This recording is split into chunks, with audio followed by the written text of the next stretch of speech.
What's going on, y'all? Straight to the point, sports and entertainment. Let's go ahead and jump right into this thing, all right? I want to give a shout out to the brother Too Raw for TV. Definitely go sub to all of his platforms. And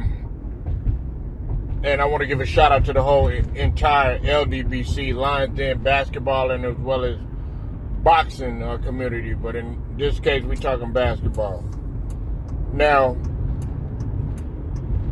Shaquille O'Neal, man, the other day, it's funny, I was looking at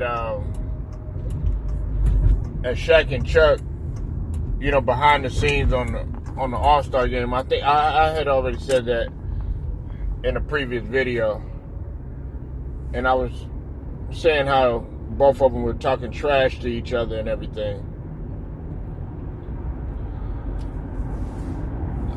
As much as I fucks with Shaquille O'Neal, man,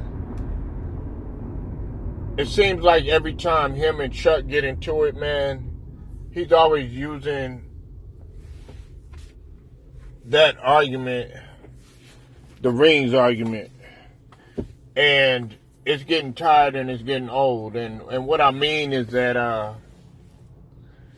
Shaq is always bringing up the fact that Charles Barkley doesn't have any rings, right?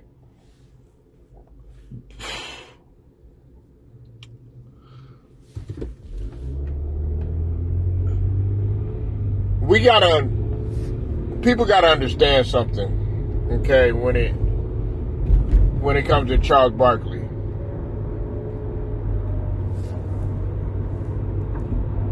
The Sixers organization did not want to help Charles Barkley, and that's one of the reasons why, I'm going to go ahead and I'm going to talk about this on Straight Sixers News. I haven't uploaded in a while, but I'm going to upload some content on there as well. That's one of the reasons why I was disappointed in the franchise when I look back on it, because as a youngster, I didn't really truly understand, and I didn't really start engaging into the Sixers. I looked at them, here and there, because I used to see all these tapes of Dr. J, you know what I'm saying, getting up, dunking, all that other stuff. But I really didn't start messing with the Sixers until AI had came, and then I was hooked. But we had always looked at the Sixers when I was young. But when I did my research and I started wondering, okay, well, how come Charles Barkley was never really that successful, and he went to Phoenix and went to Houston and all that other stuff. Then I started to know, I was like, wow, this guy, man, they never really built anything around Charles Barkley for him to truly be successful.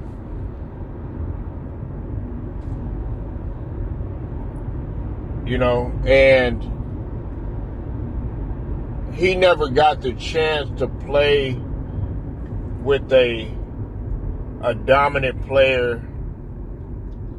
I shouldn't say dominant. Another gifted player as a Kobe Bryant. Okay, Shaq was blessed to play with a guy like a Kobe Bryant. Now, it doesn't take anything away. I want to make this very clear. It doesn't take away from Shaq's dominance in those years when they three-peated and everything. But we know the truth, man. Everybody knows the truth, and we could go ahead and we can argue this down. If it wasn't for you know, Kobe Bryant,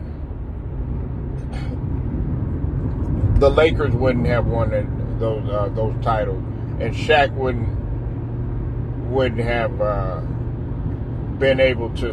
been privileged to say, okay, well, you don't have no rings. I got 4 rings and all this other stuff. Well, I'm gonna be real with you, Shaq. You should have had more. And had you kept your ass in shape, maybe the complaints wouldn't have came, because everybody wants. This is another thing too that I want to put out there too, and everybody can go check this out. It wasn't just Kobe that was growing tired of Shaquille O'Neal and his habits in the off season. Okay, it wasn't just Kobe. Everybody wants to blame Kobe. Oh, he got rid of Shaq and all this other stuff. No, it was a lot of the other team members too. Okay, Rick Fox, Robert Horry, everybody. They were tired of it. So, getting back to what I'm talking about, it seems like every time Shaq and Chuck, they get into it, I gotta side with Chuck on a lot of things, because he always says that how Kobe carried his ass and everything, and that's the truth. That's the truth. Shaq did do his thing, you know what I'm saying? He won 3 Finals MVP, which is, it's remarkable. But let's not act like when Shaq was getting into foul trouble, or when Shaq, had got hurt, or when Shaq was unable to make free throws. Let's not act like Kobe didn't come through. Or when Shaq was getting, when they would, decided to use the hacker Shaq, things of that nature. Let's act like, let's not act like Shaq didn't have nobody else, or a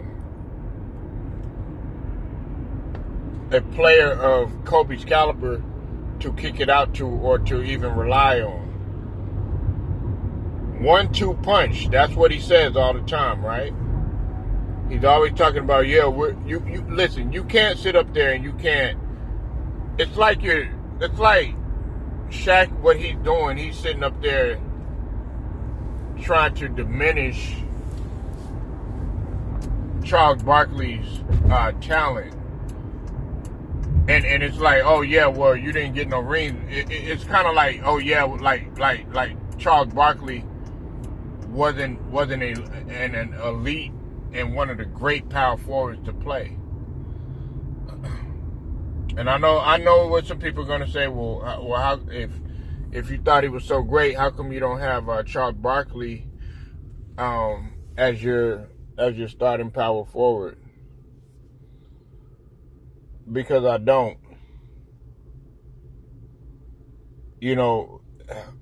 I look at the power forward a lot differently than some other guys do, okay? But nevertheless, it doesn't take away from the talent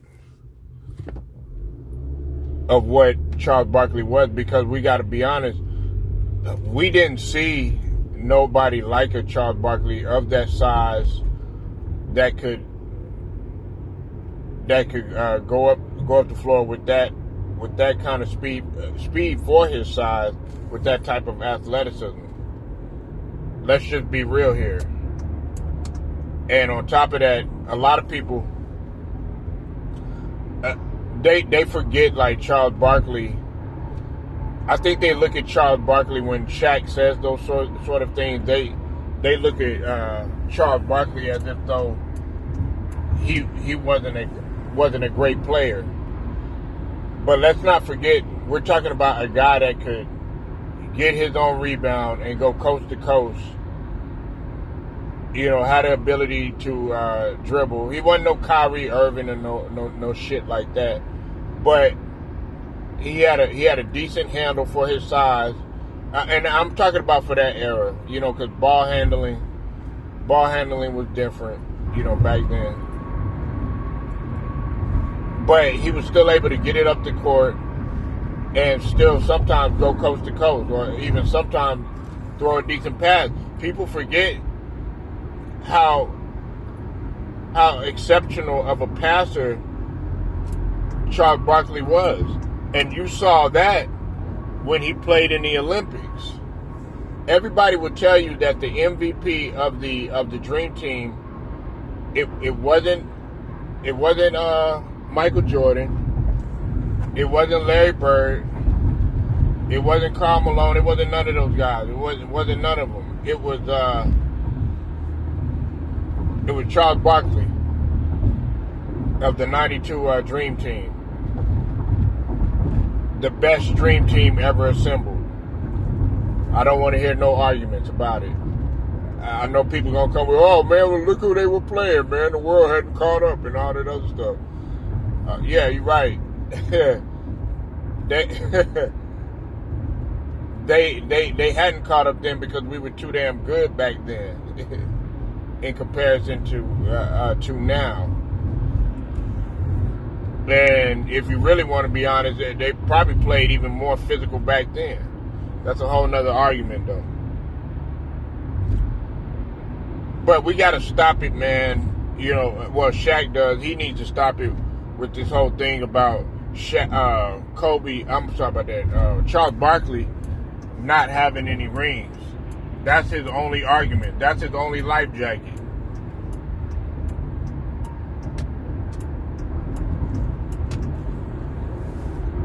That's the only thing that he has to hold on. Other than that, we all know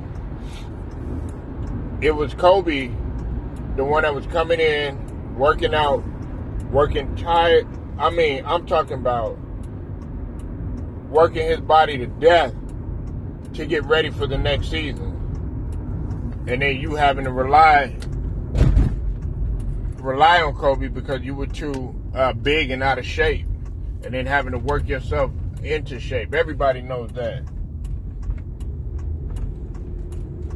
So it's like all the time. That's all he says. He don't say nothing else about y'all. Oh well, all this Google me, Chuck, Google me.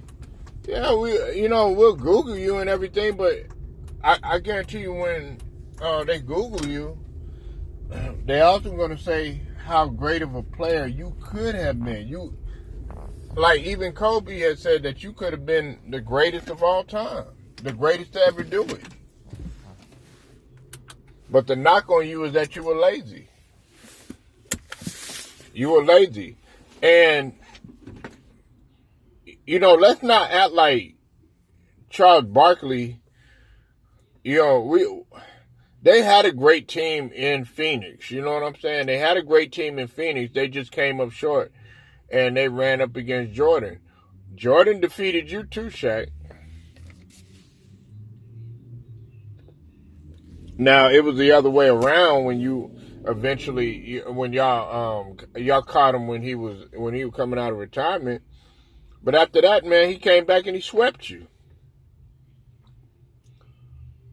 And he once he was back on top, he continued to dominate your ass. And come on now, we got to stop it. You wasn't winning when Jordan was in the league. You weren't winning.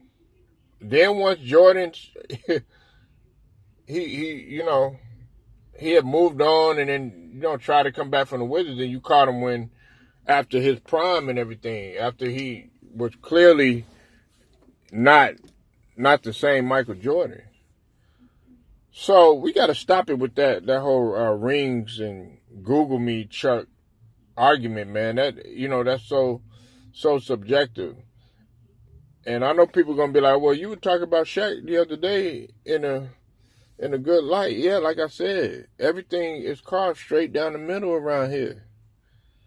And sometimes, man, when he does that, man, it is so annoying. That's all he says is, oh, well, I got 4 rings. I got 4 rings. You could time that bitch when it's coming, when he says that in his argument. So, y'all let me know what you think, man. I'm open to all opinions. Like I said, keep it respectful. Make sure you like the video, share, subscribe, hit the notifications so that you are notified. Straight to the point. Sports and entertainment. I'll get at you later.